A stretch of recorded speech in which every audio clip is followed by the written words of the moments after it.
दर्द दिल के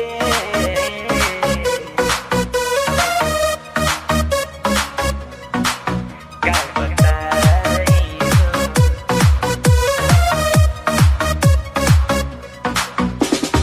मिक्स बाय संस्कार स्टूडियो आकाशी मोड़।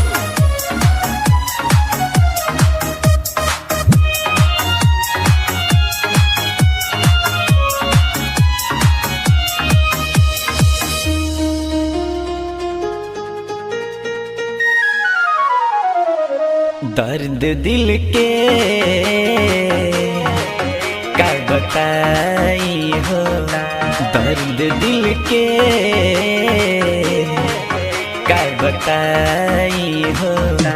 अखिया भरी लोरावा हम कितना अब छुपाई हो, अखिया भरी लोरावा हम कितना अब छुपाई हो।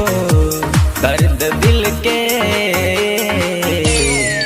क्या बताई हो, दर्द दिल के क्या बताई हो।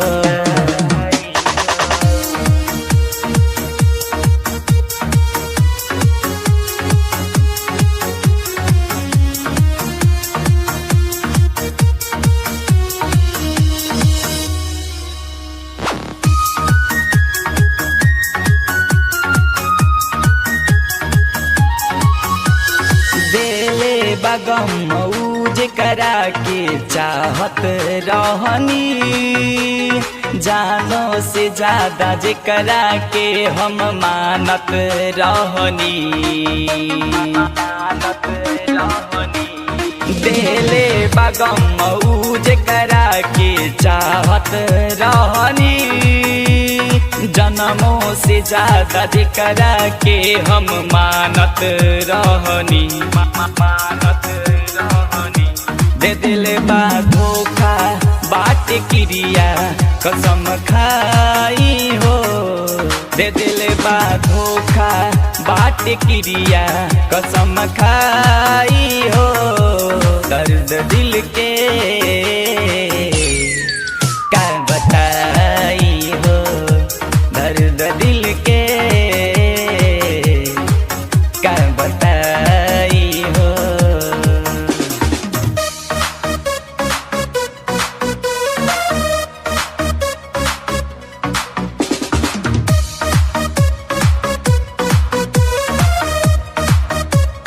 मिक्स बाय संस्कार स्टूडियो आकाशी मोड़।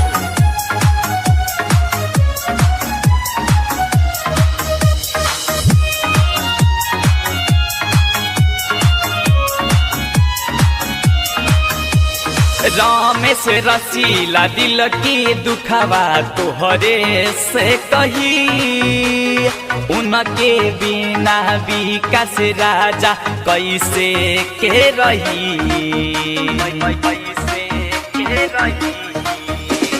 रामेश रसीला दिल की दुखवा तोहरे से कही, उनके बिना विकास राजा कैसे के रही।